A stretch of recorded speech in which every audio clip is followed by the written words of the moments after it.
Capítulo 10. Os perigos da tentação. Tendo examinado o poder da tentação, queremos agora considerar os perigos do começo da tentação. Muitas vezes nos perguntamos se cometemos algum pecado específico. Deveríamos, no entanto, perguntar: entramos em tentação? Entramos em tentação sempre que somos atraídos pelo pecado, pois todo pecado parte da tentação. Veja Tiago 1, 14 e 15. O pecado é o fruto que brota somente dessa raiz. Até mesmo ser surpreendido em uma falta é ser tentado. O apóstolo diz, abre aspas, cuide-se, porém, cada um, para que também não seja tentado, fecha aspas. Gálatas 6:1. Quase sempre nos arrependemos de pecados que nos tomam de assalto, sem perceber como a tentação inicia. Isso nos torna vulneráveis e propensos a cair mais uma vez em pecado. Entramos em tentação de várias formas. Na maioria das vezes, ela começa de modo velado e sutil. Por exemplo, um homem tem uma reputação de piedade, sabedoria ou conhecimento. As pessoas falam bem dele. Sua vaidade é estimulada quando ouve esses comentários, e sua reputação afeta seu orgulho e ambição. Se isso continua, ele começa a buscá-las ativamente, usando todas as suas energias para construir seu próprio respeito, reputação e glória pessoal. Tendo seu olho secreto voltado para a sua expansão, ele entra em tentação. Se não lidar com isso rápida e impiedosamente, se tornará um escravo da cobiça. Isso acontece a muitos estudiosos. Eles se veem respeitados e favorecidos por causa de seu conhecimento. Isso apela secretamente ao seu orgulho e ambição, e eles começam a se especializar na promoção de seus conhecimentos. Fazem coisas boas, sempre com um olho na aprovação de outros. No fim, tudo é carnalidade. E premeditar, abre aspas, como satisfazer os desejos da carne. Fecha aspas, Romanos 13:14. É verdade que Deus, em sua misericórdia, às vezes invalida essas falsas motivações. A despeito da ambição, do orgulho e da vaidade do servo, Deus se manifesta em graça a fim de fazê-lo voltar-se para ele e roubar sua atenção das cobiças egípcias. E então, uma vez mais, Deus consagra o tabernáculo que outrora abrigara ídolos. Mas não é apenas o conhecimento que a tentação corrompe sutilmente. A tentação faz de toda a profissão e vocação uma armadilha em potencial. Alguns se acham os especiais, as celebridades, os mais populares em seu círculo de amizades. Uma vez que esses pensamentos entram em seus corações, a tentação os captura. Ao invés de tentar obter mais glória, eles precisam deitar no pó, tomando pé da vileza que habita em seu interior. Do mesmo modo, quando um homem sabe que gosta de pregar o evangelho ou de alguma outra atividade ministerial, muitas coisas começam a trabalhar a seu favor. Sua habilidade, sua apresentação simples da mensagem, sua exposição constante diante do público e seu sucesso o expõem e se tornam combustível para a tentação. Qualquer coisa que gostemos de fazer tende a alimentar a nossa cobiça e nos fazer entrar em tentação, quer tenha sido inicialmente boa, quer ruim. Um homem entra em tentação sempre que a sua cobiça encontra uma oportunidade para tentá-lo. Como já afirmei anteriormente, entrar em tentação não é meramente encará-la, mas ser envolvido por seu poder.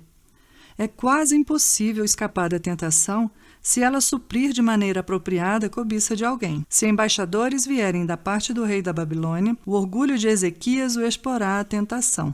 Se Azael se tornar rei da Síria, sua crueldade e ambição irão deixá-lo incontrolavelmente furioso com Israel. Se os sacerdotes vierem com suas peças de prata, a avareza de Judas entrará imediatamente em ação para que ele venda o seu mestre. Observamos muitos exemplos dessa situação em nossos dias. Como as pessoas se enganam pensando que podem brincar diante da entrada do ninho de uma serpente sem serem picadas, ou manusear alcatrão sem se sujar, ou colocar fogo em suas roupas sem se queimarem. Assim, se algo em seus negócios, seu estilo de vida ou sua cultura for conveniente à sua cobiça, você já entrou em tentação. Se tivermos a propensão a pensamentos impuros, ambição por altos postos, paixão sexual, leitura de má literatura ou qualquer outra coisa, as tentações irão usar várias coisas de nossa sociedade para nos envolver. Além disso, quando alguém executa uma tarefa com fraqueza, negligência ou desleixo, executando-a sem compromisso ou ânimo, sem satisfação, alegria ou interesse genuínos, já entrou no espírito que o levará a ter problemas. Quantos vemos hoje que abandonaram o serviço dedicado e se tornaram negligentes, descuidados, indiferentes em sua vida de oração ou na leitura das Escrituras? Para cada um que escapa desse perigo, outras centenas serão apanhados. Talvez, portanto, seja muito tarde para reconhecer. Eu negligenciei minha vida de oração, não meditei na palavra de Deus ou não dei ouvidos ao que deveria ter dado. Como Sardes, mantemos realizações e tarefas mortas em nossa vida espiritual. Veja Apocalipse 3:1. Em Cântico dos Cânticos 5:2-3, a noiva reconhece, abre aspas, eu estava quase dormindo, já tirei a túnica, terei que vestir-me de novo? Fecha aspas. O que fala de sua relutância em comungar com seu Senhor. Quando finalmente atende à porta, vê-se em 5:6 que o seu amado se fora. Cristo havia partido. Embora procure por ele, ela não o encontra. Isso ilustra o relacionamento intrínseco entre a nova natureza do cristão e a adoração a Cristo. A nova natureza é alimentada, fortalecida, ampliada e adoçada por Cristo. Nosso desejo se concentra em Deus, como descreve o salmista por todo o Salmo 119. A tentação, por sua vez, tenta intervir e romper esse relacionamento e esse desejo. Vigilância contra os perigos da tentação. Como então podemos ser vigilantes para vigiar e orar? Essa ordem de Nosso Senhor quer dizer que deveríamos manter uma compreensão clara e permanente do grande perigo que enfrentaremos se entrarmos em tentação. A consciência do grande perigo gera um constante estado de alerta. 1. Lembre-se sempre do grande perigo que é para qualquer pessoa entrar em tentação. É triste encontrar a maioria das pessoas descuidada acerca disso. Muitas pensam em como evitar o pecado escancarado, mas nunca pensam nas dinâmicas da tentação dentro de seus corações. Com que facilidade os jovens se misturam a todo tipo de companhia. Antes que percebam, estarão desfrutando das más companhias. Então, será tarde demais para diverti-los dos perigos dos amigos errados. A menos que Deus os tome à força das garras da destruição, eles estarão perdidos. Quantos imploram por sua, entre aspas, liberdade, como costumam chamá-la? Eles argumentam que podem fazer aquilo que gostam e experimentar o que querem, de modo que correm de um lado para o outro, em direção aos sedutores e vendedores de falsas opiniões. E qual é o resultado? Poucos não se machucam, e a maioria perde a sua fé. Que ninguém tema o pecado sem temer também a tentação. Eles estão intimamente ligados demais para serem separados. Satanás os colocou bem juntos para que seja difícil separá-los. Ele não odeia o fruto que tem prazer na raiz. Precisamos de sensibilidade moral para com a fraqueza e a corrupção que há em nós. Precisamos nos proteger da realidade e da astúcia de Satanás. Precisamos reconhecer o mal do pecado e o poder da tentação que trabalha contra nós. Se continuarmos descuidados e frios, nunca escaparemos de suas armadilhas. Precisamos nos lembrar constantemente do perigo que é entrar em tentação. 2. Perceber que não podemos evitar cair em tentação. Se não for pela graça de Deus, cairemos nela. Não temos outro poder ou sabedoria que nos guarde de entrar em tentação, senão o poder e a sabedoria de Deus. Em todas as coisas somos, abre aspas, protegidos pelo poder de Deus, fecha aspas. 1 Pedro 1:5. Diz o nosso Salvador ao Pai, abre aspas, não rogo que os tires do mundo, mas que os protejas do maligno, fecha aspas. João 17:15. Em outras palavras, Cristo ora que o Pai nos guarde contra a tentação mundana de abraçarmos o mal e o pecado. Que os nossos corações possam admitir, abre aspas, eu sou pobre e fraco, Satanás é sutil, astuto e poderoso demais. Ele busca constantemente obter vantagens sobre a minha alma. O mundo me aperta com toda sorte de pressões, apelos e enganos. Minha própria corrupção é violenta, confusa, sedutora e envolvente. Uma vez que concebe o pecado, ela guerreia dentro de mim e contra mim. As ocasiões e oportunidades para a tentação são inumeráveis. Não é surpresa o fato de eu não saber quão profundamente tenho sido envolvido pelo pecado.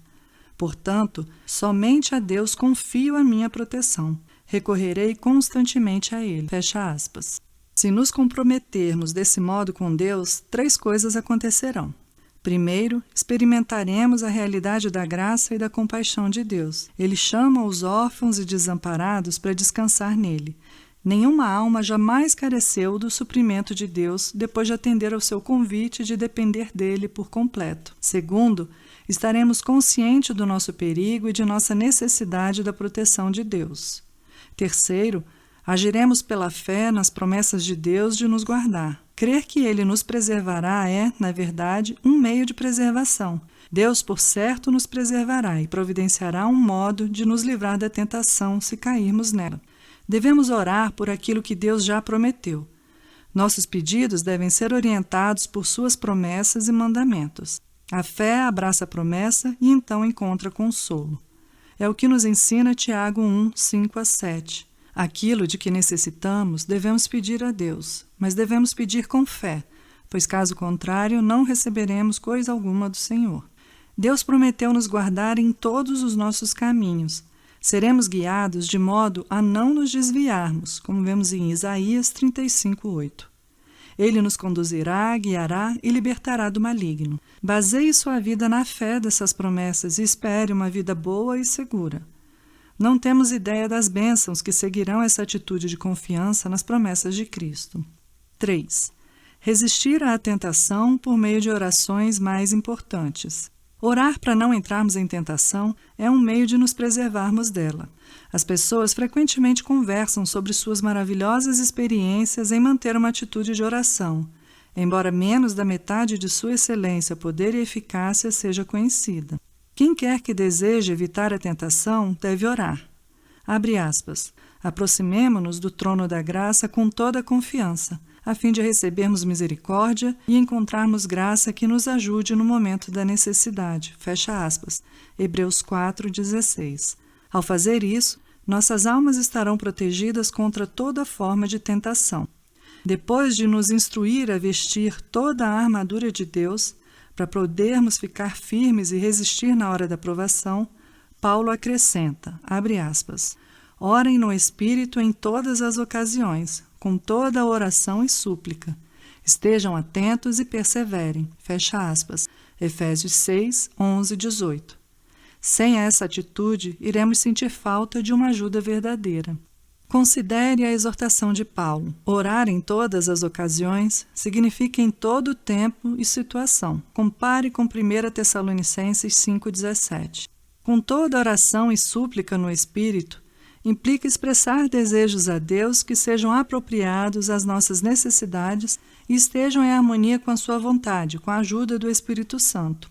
Estar atentos significa que nunca devemos nos distrair com relação a essa postura essencial. E perseverar quer dizer que isto é mais do que um capricho passageiro. Trata-se de uma inclinação permanente. Ao fazermos isso, prevaleceremos.